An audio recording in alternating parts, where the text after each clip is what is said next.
Hola, ¿qué tal? ¿Cómo estás? Espero que bien. Hoy, en este segundo video, te voy a compartir algo más sobre las normas APA. Vamos a ver cuándo y cuánto, ¿no es cierto?, hay que citar, puntos que debemos considerar para la citación, el plagio y los cambios que hay en la séptima edición. Como hemos venido hablando, digamos, en los videos anteriores, algo pequeñas pautas de introducción a las normas APA. Dentro del manual de normas APA también nos dice cuánto y cuánto nos debemos citar. Entonces, para ello también hay que tener en claro, nos da unas pautas claras el manual, nos dice que las ideas y teorías de investigación, ¿no es cierto?, que han influenciado directamente tu trabajo. Ello vas a tener que citar en tu trabajo de investigación. También cuando las citas de un texto, ¿no es cierto?, se entiende a las que leíste y usas correctamente, o sea, a las que influenciado directamente en tu investigación. Ello tienes que poner la citación. Si tal vez leíste algún texto, pero que no aportaron nada en tu investigación, no tiene digamos, no valdría la pena, ¿no es cierto?, incluir dentro de tu trabajo. El número de fuentes también esto en cita, ¿no es cierto?, en tu trabajo variará de acuerdo a la intención de tu trabajo de investigación. Por ejemplo, si vas a hacer una revisión de literatura, ¿no es cierto?, o también un trabajo histórico, obviamente vas a tener un número alto de citas, pero si es una revisión, digamos, más actual de un tema reciente, va a ser un número poco de citas. Además de ello, si tu trabajo de investigación, digamos, con unas 3 o 4 citas estaría bien argumentada, la idea principal de tu trabajo es suficiente. O sea, lo importante es que no exageres ni tampoco no dejes de no citar algún trabajo. Recuerda que al citar un trabajo, ¿no es cierto?, estás aportando, estás afianzando los conocimientos y estás aportando la investigación que tú estás haciendo.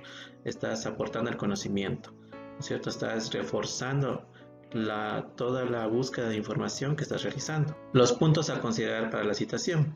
El manual de normas APA nos dice justamente que verificar la correspondencia entre citas y referencias, o sea, que todo lo que está citado también debe estar referenciado y todo lo que está referenciado debe estar citado. En el parafraseo, comprender muy bien las ideas para reelaborarlas. En esto nos quiere indicar que para el parafraseo no solo es que cojas y cambies por palabras por sinónimos, sino que APA nos menciona que leas muy bien y entiendas la idea principal de la cita que vas a utilizar para el parafraseo y la reelabores esa idea con tus propias palabras. Entonces, de esa manera vas a aportar también un conocimiento. Y también evitar el exceso de citas textuales, como mencionamos anteriormente, ¿no es cierto? Usar fuentes confiables de información, que por ejemplo nosotros como biblioteca te recomendamos siempre el catálogo de libros físicos, el catálogo de libros electrónicos, bases de datos que tiene contratada la universidad, bases de datos abiertas también que son alguna posibilidad, y algunas páginas confiables. Y si es que fuera de eso no encuentras información en estos fuentes confiables, puedes encontrar tal vez en el internet, pero también tienes que hacer una evaluación bien exhaustiva de dicha fuente, ¿no? Y citar preferiblemente fuentes primarias, eso siempre nos recalca APA, que tenemos que privilegiar las fuentes primarias. Las secundarias muy escasamente. Y también un punto final, digamos, un punto en las consideraciones que debemos tener en cuenta, APA nos menciona que debemos evitar la subcitación, ¿no es cierto?, que puede llevar a un autoplagio, o la sobrecitación, que puede distraer al lector. O sea, si tratas de sobrecitar, entonces también ahí también pues a lo que está leyendo el lector va a distraer bastante. Entonces hay unas formas para también poder, digamos, evitar todo ello, que más adelante también lo vamos a ir viendo. Entonces dentro de APA también nos habla del plagio, obviamente, y como hemos venido mencionando, es presentar la idea de otra persona como si fuera mía. También negar, ¿no es cierto?, el crédito del autor atenta contra los estándares éticos. Si se intenta, pues, digamos, también se puede, hay algunos casos, ¿no?, que se ha intentado publicar trabajos plagiados, ¿no es cierto?, y que puede implicar en sanciones, no solo tal vez en la institución donde tú estés estudiando o laborando, sino también a nivel penal. Recuerda también las leyes de cada país, ¿no? Y entonces también eso te puede implicar sanciones muy leves hasta fuertes. ¿no es cierto? Y se combina también, digamos, se cambia también a veces cuando tú intencionalmente escribiste, digamos, ¿no es cierto?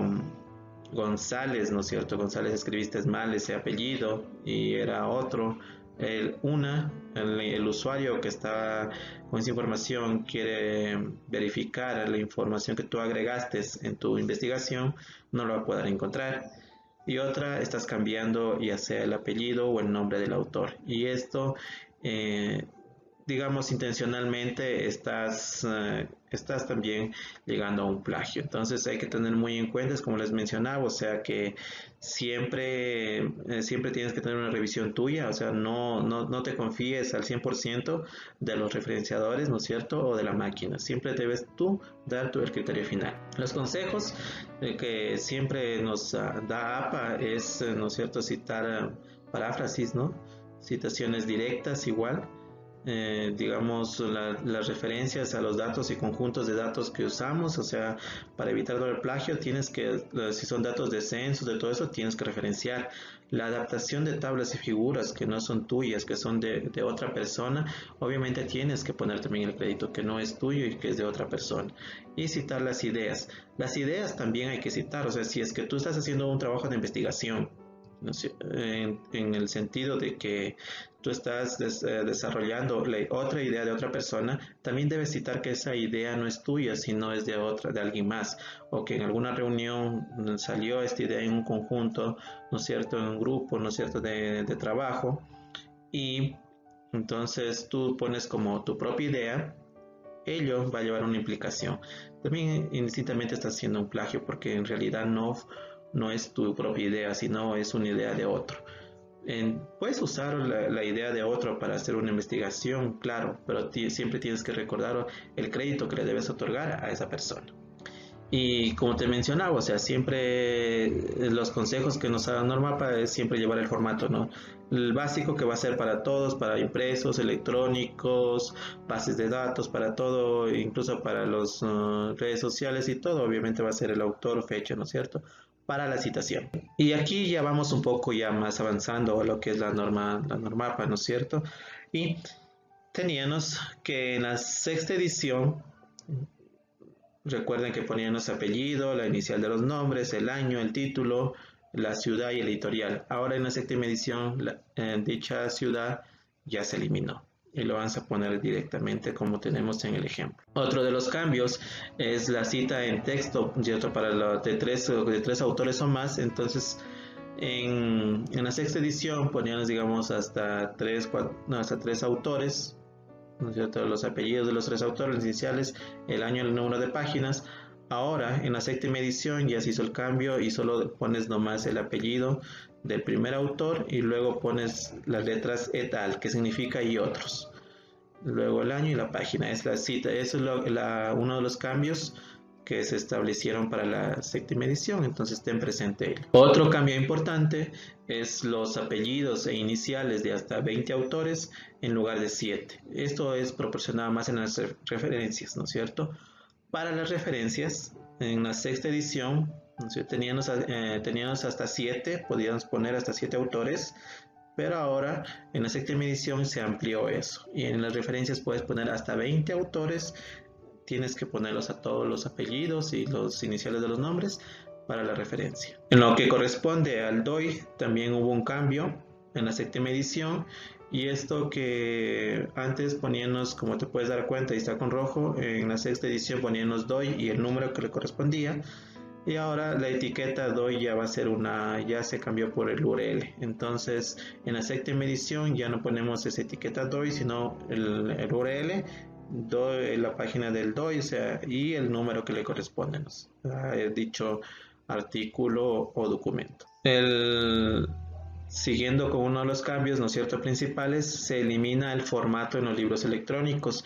Antes, en la sexta edición, poníamos apellido, ¿no es cierto?, la inicial del nombre, el año, el título, y luego poníamos entre corchetes la versión ebook, versión, digamos, Kindle, y recuperado de el URL.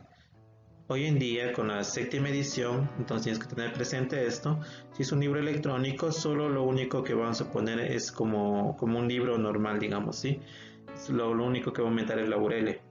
Ya no ponemos el recuperado de, ni tampoco la versión de Kindle o ebook, sino solo ponemos el apellido, el título, la editorial, si tiene obviamente, y la URL. También, como mencionaba anteriormente, y aquí está más especificado, en cambio las URLs también recuerden que hay sistemas, por ejemplo el Word o también algunos sistemas que no están actualizados, que aún nos siguen poniendo en las referencias, ¿no es cierto?, el recuperado de. Entonces tenemos que tener esa precaución y tenemos que editar esa información y poner correctamente. Ahora, en los URLs ya no van precedidos por recuperado de, ¿no es cierto?, al menos que se necesite una fecha de recuperación. Ello es para páginas web que se actualizan constantemente. Entonces ahí sí voy a necesitar el recuperador de, pero por lo general no. Entonces se incluye el nombre del sitio. Dice si este nombre del sitio es el mismo que el nombre al menos que sea el mismo que el autor, o sea, el nombre del sitio web, entonces se lo deja ahí nomás. Y los títulos de la página, ¿cierto?, van en cursivo, obviamente. Entonces, como pueden observar, ahí en la sexta edición teníamos, ¿cierto?, recuperado de, abajo en la séptima edición ya no tenemos, se elimina totalmente y va directamente a la URL. O el nombre del sitio también, si es que es diferente del autor. Los documentos de los estudiantes también ya nos exigen el título corto que antes poníamos en la sexta edición. Y en los documentos profesionales del encabezado de la portada APA ya nos incluyen las palabras título corto también. Entonces ahora contiene solo lo que corresponde el número de la página y el título, digamos, corto del artículo. Eso es nomás lo principal, ya se elimina esta nomenclatura de título corto. Finalmente, y algunos de los cambios generales que también hemos podido, digamos, encontrar entre la sexta y la séptima edición, es la que proporcionan pautas ya más claras para incluir a los contribuyentes, también ya sean estos los que no son autores, ¿no es cierto? Si estos son editores, digamos, directores, coordinadores, traductores para ellos. Hay también una mayor flexibilidad, ¿no es cierto?, con respecto a las fuentes, también ya van a ver más adelante que nos ampliaron también el rango que podemos usar para las fuentes. Y los niveles 3 de los niveles 3 al 5 también se actualizaron para una mayor legibilidad de la información, hacer más legible. Entonces a ello yo voy a seguir indicando igual en los siguientes videos, ¿no es cierto?, de cómo vamos a aplicar todo aquello. Con esta pequeña segunda introducción, digámoslo así, terminamos, digamos, el día de hoy. Y recuerda que si es que nos quieres contactar con nosotros, ya sea por el chat bibliotecario, la página web o el chat o el canal bibliotecario mediante la plataforma Teams, haznos llegar tus inquietudes. Esperemos que sea de gran utilidad para tu investigación o para tu trabajo académico. Y recuerda, te espero en el siguiente video. Gracias.